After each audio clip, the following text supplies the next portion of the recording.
Little update on the stray dog that came, essentially knocking on the crypto door. Knock, knock, knocking on crypto door. Whoa, hey, hey, hey, hey, yeah. I'm in here shutting down. I did my live stream. I hear kind of a sound on the, because it's now closed in. I got, that whole story. Got the whole little office space closed in. Two garage doors over on that side of the wall, though.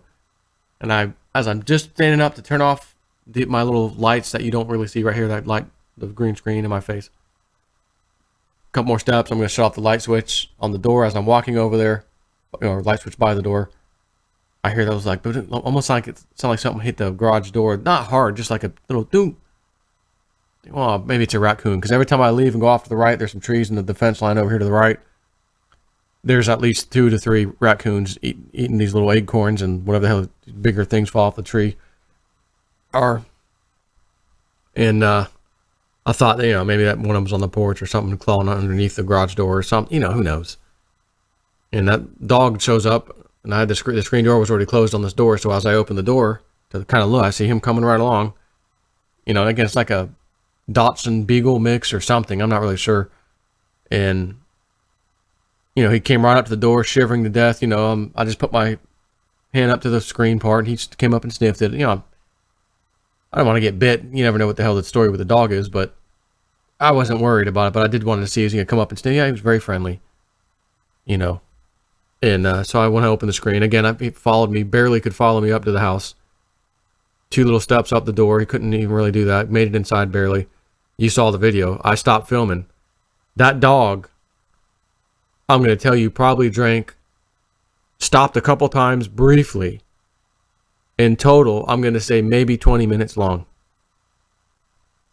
Just, holy crap.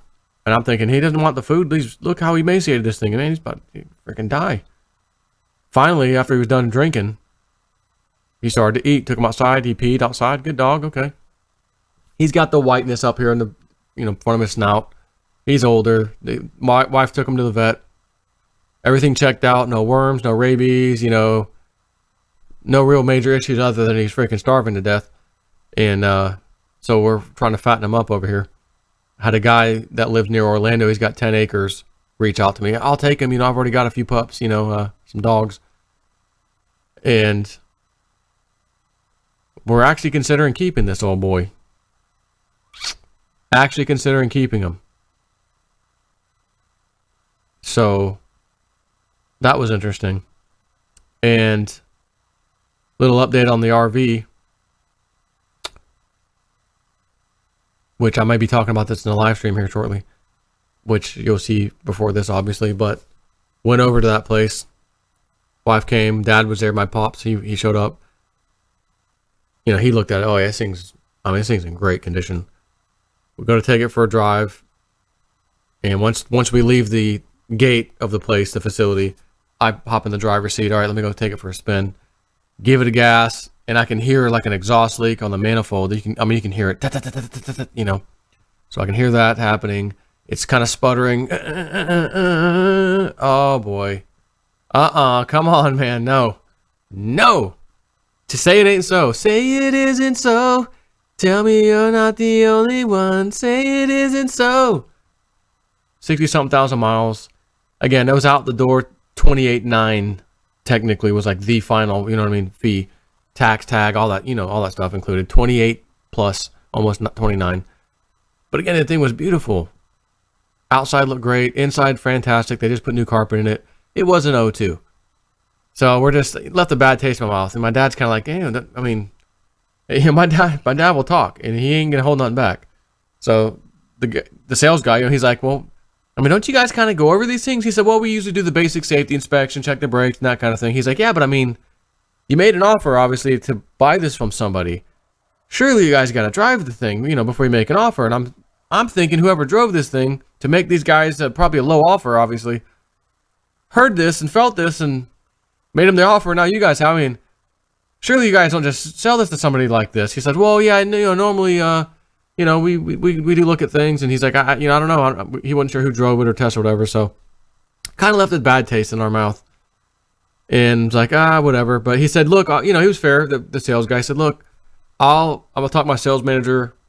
Man, let me see if we can get this in. Maybe it's just a bad wire, spark plug wire, bad spark plug, whatever it is. And obviously there's probably a little more because I can hear the exhaust leak. But even if that was all it was, again, maybe they'd come down the price, that kind of thing. But I was just like, this didn't feel good about it. Again, surely someone drove this thing. And this ain't in really drivable condition. Like, it was sputtering pretty bad. And I'm just like, oh, come on. So that was that. Went home. And my dad, his car was at my house, so he left, went home. He was telling us, he's like, there is an RV place, a nice place across where I live. And that's, right down the street. I said, all right, yeah, all right. So he goes over there on the way home and calls me, hey, man, there is a nice one over here. I think it's an O2 also. 40 or 50,000 miles on that one, I think. And he's like, man, it's and it's right. It's about priced like the other one, about 27 or so, which means they'll probably come down a little bit, obviously. So he says, come on, come down. So I tell Evelyn, she's like, yeah, let's go. Well, I'll go again. So drive over there. And we get there. Well, some other salesperson had been talking to a lady. She already put a down payment to hold it. She, contingent on some financing. But it was an O2 again, whatever. And I'm just like, it was nice inside, okay. He said, well, I do. Another one just came in recently too. It's an 05. It's gonna be a little more than this, but let's go take a look at it. I said, all right, no, obviously we're here, so let's go do it. It was an 05. It's an Intruder 350. I forget the first part. Dur something Intruder 350. I can't think of the first name. It's on the tip of my tongue right now. D, maybe it starts with a D, something D. Anyways. Nice vehicle. 05, 22,000 miles on it. Mint inside. Oh yeah, this one's asking 39. I was willing to pay up to 30, but just an FYI. This whole time. And you gotta understand something. They'll finance these things for 20 freaking years. $150, $200 a month. You put some down on it. So I had to think about that. Not to mention crypto's doing great. I'll end up paying this thing off fast anyways. But I'm just like, yeah, that's just out of my. He's like, well, that's the asking price. You never know. Let's come inside. Let's talk. Let's see if we can work something out. All right. So go inside, and of course he's doing his thing. And I can get out the door. It was like 36 something out the door. Taxes, everything. So I'm like, man, I said, I'll be honest, we're kind of close. And I said, here's my thing. I don't need something as new. If it's good, lower mileage kind of thing, I'm okay. Even at 60,000 miles like the other one we looked at. If that thing ran good, I wouldn't be here today. I'd already got the thing. Or come Wednesday anyways to pick it up. I was like, so, it's not that I have to have anything newer. And he's like, well, just an FYI, from 2002 to 2005, there's some pretty major changes on a lot of the RVs, actually, believe it or not. He's been doing this, 20-something years, he said, or maybe even longer. And I've seen them. I recognize that. So, again, it looks nice. Everything looks good. Go inside. My dad's, we're all there. My dad's there. And I'm just like, so I'm looking at Evelyn, 35. I don't know, 35. She's like, yeah, maybe we should just go talk about it. We don't have to pounce on this right now. Let's just leave. We'll go eat somewhere or whatever on the way out. We'll talk about it. And I'm like, look, it just hit me. I'm feeling the number 33 out the door. I doubt we're going to be able to do that. That's what I'm feeling. 33. If you can pull this off, I'll make the deal tonight. However, obviously, I need to come back tomorrow. I'll do the test drive. They don't do it at night. No night test drive. So I respect that. Same thing, contingent on the test drive. So he comes back, 33, like 6 or something, out the door. Okay, done deal. Let's do this. Give me a down payment. So now I got to go to the other place tomorrow to get my initial $2K back for deposit because I'm not going to get that one. I gave them a $2K down. And what I think I'm going to do, because he's mentioned if they finance these things, they only want to do 15 years, like minimum, 15K. You try to, like, in other words, if you put more than that down and you have less than 15K owed, they won't even want to finance you. It's got to be worth their while. 15K minimum remainder to pay off is what they want. So I felt like, okay, 34, we put down 15. We owe, 19 or whatever it is. And he said, look, you can pay it off as fast as you want. Doesn't really matter. And I'm looking at the calculation. It's like $100, maybe $150 a month. It's like, that's ridiculous. And again, why spend all my money all at once, cash, when I can maybe say, oh, well, we've got some. Let me go buy some more Litecoin, Bitcoin, and Ethereum right now because, oh my God, they're breaking records. Well, Bitcoin is. Ethereum's getting close to it. Bitcoin, again, over 70-something dollars. And with those kind of financing, terms and stuff, it almost makes sense. And again, yeah, I'll probably pay the thing off pretty rapidly anyways. But anyways, newer RV, I think this one's a done deal. And remember the thing I told you about the fortune cookies? We got at the store, the Chinese place, and they both said the same exact thing for my wife and one of my kids. Great adventure awaits you. And then I told you, this guy at the original RV place, we thought we were going to get this one today. His street sign was Adventure. It was actually Adventure Way, I think was his name. Well, I looked at it today. It was Adventure Way was his little street sign for his cubicle.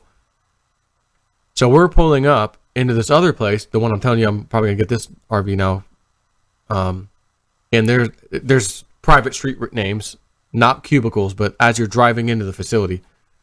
And it says, not Great Adventure, I think it said Adventure Awaits You, or something like that. Or it was either Adventure Awaits You or Great Adventure Awaits. I think that's what it was. Great Adventure Awaits, not you at the end, just Great Adventure Awaits. It was literally word for word the damn fortune cookie without you. Instead of Great Adventure Awaits You, it was Great Adventure Awaits. I'm telling you, signs, man. And here's the funny thing. Because I thought to myself, well, I thought the first one was the sign. We're supposed to get that one upon the test drive. Well, my dad was never in the picture. He just decided, hey, I'm going to go check that one out with you. I'm going to go to your house and drive with Evelyn and them. Okay. Had he not come and then gone home and stopped by the RV place on his way home, he would have not seen that one. And I wouldn't have went over the day. I would have waited for the next day to come to see what this guy said about, did you fix the car? Did you fix the RV? What's the problem? If there's something else you're not going to fix, how much is it going to cost? Because you're going to have to knock that off the price. I'd have been having to do that. And so it's just interesting, is all I'm saying. And that's just an update. Dog and RV update. Take care.